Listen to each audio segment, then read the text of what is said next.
तर उद्धव गटाच्या उपनेत्या सुषमा अंधारे आमदार अपात्रता प्रकरणाबाबत काय म्हणाल्यात पाहूयात। शिवसेना उद्धव बाळासाहेब ठाकरे गटाच्या नेत्या सुषमा अंधारे आपल्यासोबत आहेत। ताई, आज महत्त्वपूर्ण निकाल येणार आहेत। शिंदे जाणार की राहणार हा निकाल येणार आहे, त्याबाबत आपलं काय मत आहे? नाही, माझं काहीही मत नाही आहे। Justice delay justice deny.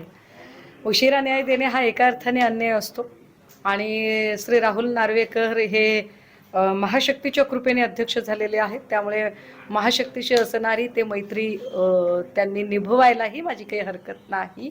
फक्त या सगळ्यांमध्ये महाराष्ट्राच्या जनतेच्या विश्वासाचं काय याचा विचार त्यांनी एकदा करावा अशी नक्की अपेक्षा आहे। म्हणजे आपलं मत असं आहे का ताई, शिंदेला अपेक्षित निकाल येईल असं आपल्याला वाटतंय का?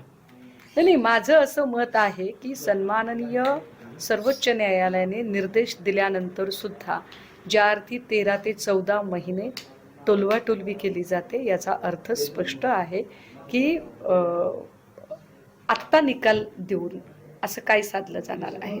आता काहीही निकाल आला तरी सगळे त्यांच्या टर्मचे जेवढी अधिवेशन होती ती अधिवेशनं त्यांच्याकडून उपभोगून झालेली आहेत। 5 वर्षाचा आमदार निधी उपभोगून झालेला आहे। 22 जानेवारीचा राम मंदिरचा सोहळा झाल्यानंतर आचारसंहिता कधीही लागू शकते। अर्धा दिवसाचं गाजर कशासाठी?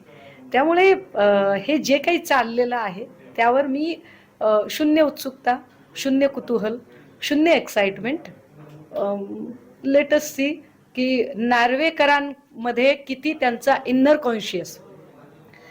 मला फक्त एवढं बघायला आवडेल की सन्माननीय श्री राहुल नार्वेकर यांचा सतसत विवेक जागा आहे की झोपी गेलेला आहे, एवढंच बघायला आवडेल। नक्कीच। तर अजिंक्य धायगुडे, जय महाराष्ट्र न्यूज, पुणे।